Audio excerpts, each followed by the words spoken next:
convivir con las olas. Pero al ver el fuerte viento, tuvo miedo y comenzó a hundirse. Entonces gritó: «Señor, sálvame». Mateo 14:30. La experiencia de Pedro andando sobre las aguas tiene un atractivo especial para nosotros. Nos presenta una escena radicalmente diferente a todo lo que hemos conocido en nuestra propia vida. Por otro lado, la osada petición del discípulo también toca algo en nosotros. Nunca dejan de sorprendernos las respuestas impulsivas y espontáneas del más atrevido del grupo de los 12. Quisiera, sin embargo, hacer algunas observaciones en cuanto a ese momento particular en el relato, cuando la intensidad del viento y la furia de las olas le puso fin a la breve aventura del futuro apóstol. Las olas no aparecieron en el momento que Pedro comenzó a andar sobre el agua. El texto nos dice que los discípulos habían estado remando durante unas cuantas horas, sin avanzar gran distancia, porque el viento les era contrario y las olas golpeaban la embarcación. 14:24. Estas condiciones habían acompañado a los discípulos durante toda la noche, pero, hasta el momento, las olas no eran más que un molesto contratiempo a sus esfuerzos. Eran hombres acostumbrados al mar y esto era, seguramente, una situación que conocían bien.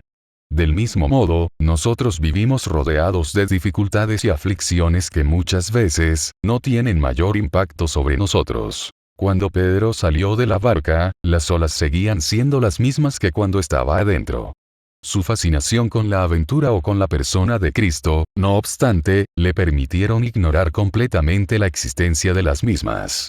Estaba completamente concentrado y absorbido por el desafío de caminar sobre las aguas hacia la persona de Jesús.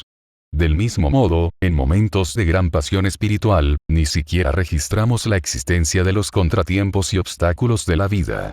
Su existencia o no es algo que no afecta en lo más mínimo nuestra propia vivencia espiritual. En un momento, sin embargo, Pedro quitó los ojos de Cristo y miró las aguas.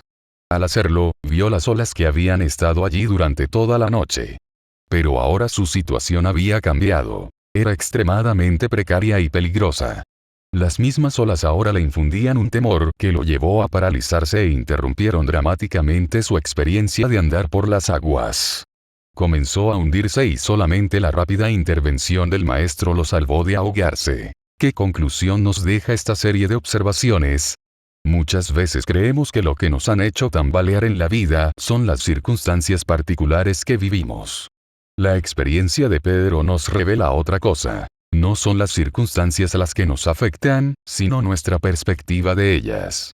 El lugar donde estamos parados en el momento de la tormenta va a determinar qué clase de respuesta tenemos. Las olas eran siempre las mismas. Pedro en el barco, Pedro caminando, y Pedro hundiéndose nos muestra que la misma persona no tiene siempre la misma reacción. Nuestra perspectiva de las cosas lo es todo. Para pensar, ¿cómo reacciona en tiempos de crisis? ¿Qué le dicen estas reacciones acerca de su propia persona?